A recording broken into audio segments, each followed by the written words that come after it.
You mean a phone call with you and I? Yeah, you over there? Called me and asked me if I was, I can't say it. We can't talk about this. But what could you say? Let's be a lot. But what could you say? Turn the episode. Lot. I spoke to you this morning about something that we can discuss. The last time I said something and I played around, you know what happened. But I don't do that behind the scenes and try to backbite and talk about niggas. And neither do I. Who you be talking to? Say the nigga was outside, nigga talking to himself. I felt bad, nigga, like this. It's more fighting cats. But why do you think that's okay to bring to the airwaves? Because that's my man and I care about him. Do you check on him and you know can do that without telling the whole public that I was doing it. Joe Budden and Queen's Flip revealed a conversation that was tense, awkward, and gave real insight into what is going on behind the scenes.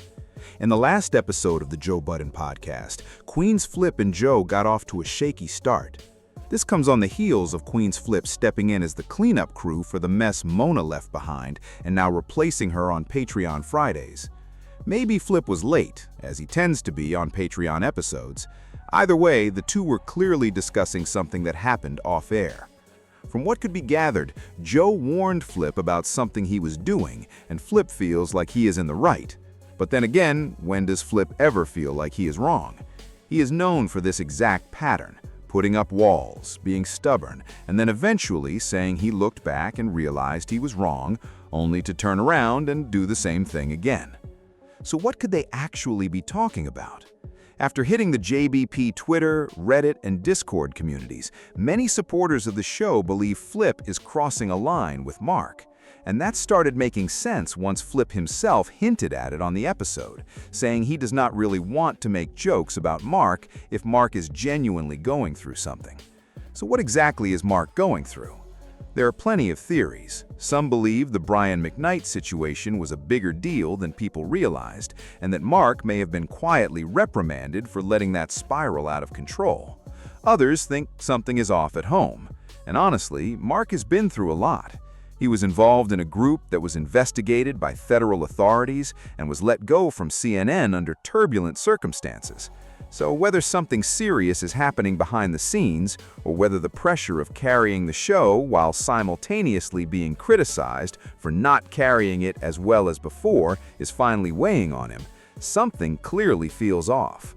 Then there's the Cold War quietly brewing between Marc and Flip, the jokes about Millie, the jokes about what Marc was doing on the balcony, talking to himself and clearly going through it.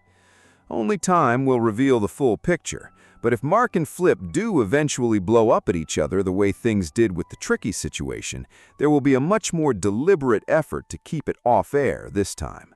Marc will likely pull Flip aside privately, rather than letting it explode publicly. And Flip, who has essentially been Marc's punching bag for the better part of 2 years, has been wanting to get even ever since. But that moment is probably never coming, because Flip is in a tough spot. Marc is faster and sharper, and on top of that, Joe is now checking Flip directly. 4 years ago, when Flip had more leverage, these conversations would have gone very differently.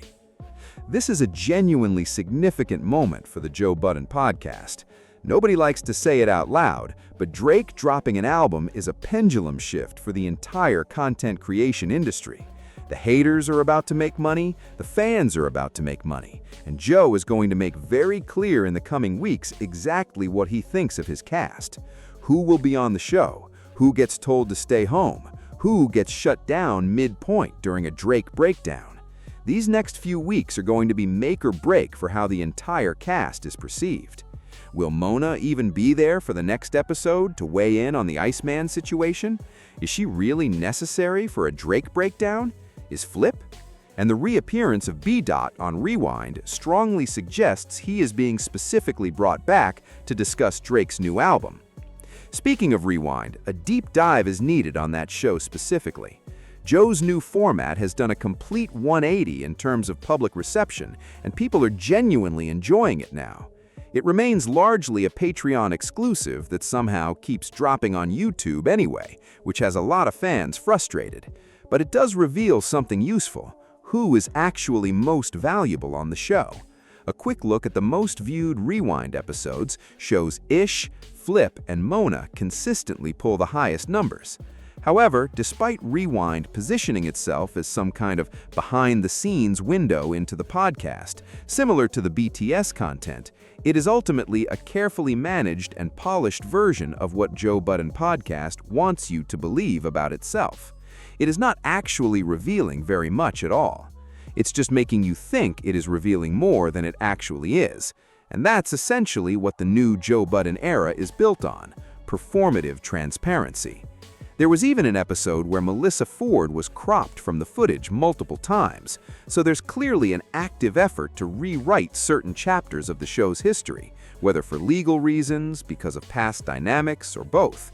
And for that reason, Rewind will always be a step behind the kind of genuine speculation that actually happens on channels like this one. And look, episode 437 today marks the anniversary of that. Did Joe do a rewind about it? No, because he's finally moving on, or so he keeps saying after repeating it 1,000 times. But that would have been an absolutely legendary rewind episode that could have set the entire industry on fire in terms of reactions and engagement. Instead, Joe plays it safe and keeps the focus on the new cast. But let me know what you think about Rewind overall. It has largely been good, with its share of ups and downs.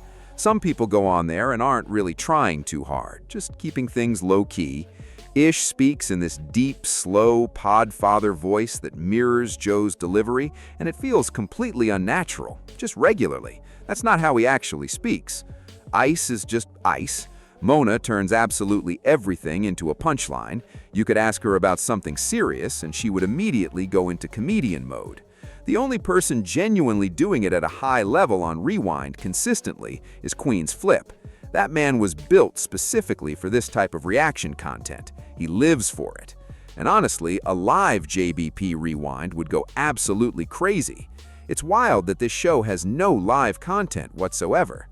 Maybe they're avoiding it because improv was such a disaster that they don't want to risk making Flip feel some type of way by producing live content that actually succeeds without him. All right, let me know what you think about all of this. Do you believe Joe checked Flip off air about the way he was joking about Mark's struggles and the whole balcony situation?